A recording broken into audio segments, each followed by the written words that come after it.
feeling? Confused. Yeah, I bet.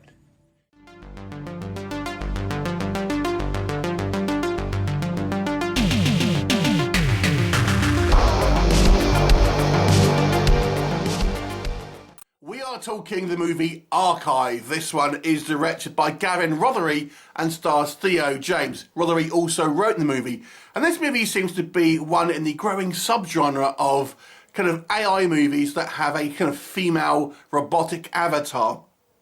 And the story of this one takes place around 20 years in the future, which seems maybe a little bit too soon, to be honest with you, but there you go. And there is a technology called archiving where when someone dies, their kind of consciousness can be kind of kept artificially, and then you have about 200 hours of kind of interaction with them, otherwise, and then it kind of expires. And then we have this guy who has been charged to work in this remote facility in Japan, kind of setting up its security and things like this. And he's kind of a robotics genius, and he decides he wants to take it one step further and build a kind of android avatar, so to speak, to house the kind of like the consciousness of his dead wife. And he has built two kind of previous units, kind of more rudimentary robotic units, and now he's working on his third one, which is the piece de resistance, the kind of the sexy kind of robot, so to speak, and with plans to kind of obviously put his wife's consciousness in there. Add to that, you have a kind of a jealous robot from the kind of the previous generation, and also you have the kind of the corporate interference of the corporation that owns the facility is wondering what is going on there. What will happen? You have to watch the movie to find out. So let's talk first of all what works. I think this movie is, although it's somewhat derivative, I will say, it's a really compelling story, and it's an intelligent kind of science fiction movie that I think it's easy to follow. But also has some subtlety in it that kind of like that you need to pay attention to.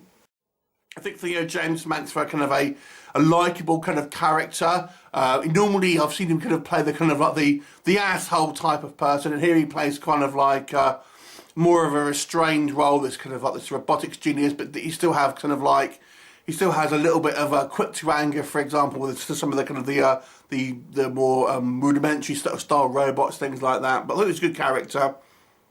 I thought the kind of the set design here is fantastic, and the kind of the world that they've built, and this kind of like iPhone-esque kind of future where these kind of robots operate, and the kind of these labs and stuff. It looks fantastic. I mean, the cinematography of this movie is really, really beautiful, and it has a kind of a cyberpunk feel to it. We don't see much of the world outside this facility, but there is one scene where he kind of goes to this kind of sort of dingy kind of Blade Runner-esque kind of nightclub, and that was kind of a fun scene. And we see a kind of maybe a couple of other characters and things like that who have kind of cybernetic implants, things like this.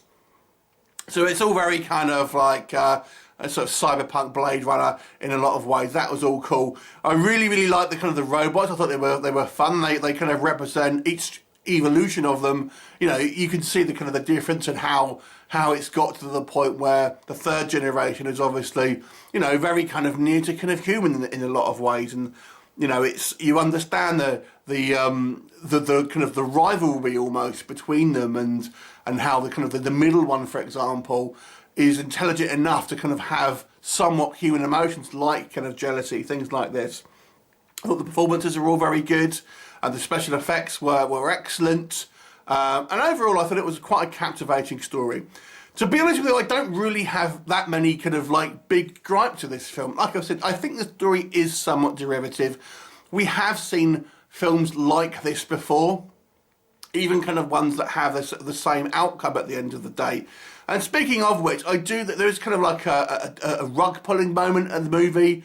I got to believe I could have guessed it pretty early on. I didn't think it was that much of a surprise to me, and maybe to other people. I thought it was fairly, you're kind of waiting for the penny to drop, and I think it was fairly obvious what was kind of going on, to be honest. I do have a few niggles with some of the kind of like what was presented to us. For example, the robots. I mean, if we were going to believe that the technology is so advanced that they can create sentient robots, why do they have distorted robotic voices? It just seems like that would be something that we can do that now. We can have human sounding voices now. Don't understand why you would have like distorted robot voices that are hard to kind of hear sometimes. It just seems like, oh, that's like a design choice rather than a practical one. And there's a few elements like that you think, oh, that's just done for design, which wouldn't be the case. You know, you'd be able to have good audio at that point. And also, I think the kind of like this corporation that we see seems to be pretty ineffective. Now, there are story elements here that I would say maybe kind of maybe explain some of this, to be honest with you. But when you're watching their film and thinking, surely they must know that something's not right here. And I think it's, again, the only other thing I would say is, you know, Theo James's character surely would have had a better grip on the growing resentment from his kind of second generation robot. I mean, it seems pretty obvious. It's like you would surely pick that's going to be a problem a little bit earlier than maybe he does. Like I said, there is kind of like a catch-all solution maybe to this, but nonetheless, I still have a few minor gripes within the movie. But overall, I thought it was a very intelligent kind of science fiction movie with a gripping storyline and kind of you know, likeable characters and decent special effects. So I'll give this one. I'll give it an 8 out of 10. I actually think it was a pretty solid movie in a lot of ways. It's not an action-packed film by any means, but there's no action in it, so to speak. But if you wanted a quieter, if somewhat derivative movie, but it's a good film nonetheless. 8 out of 10. Have you seen it? What did you think of it? Leave me a comment, and I'll look forward to seeing you next time. Bye for now.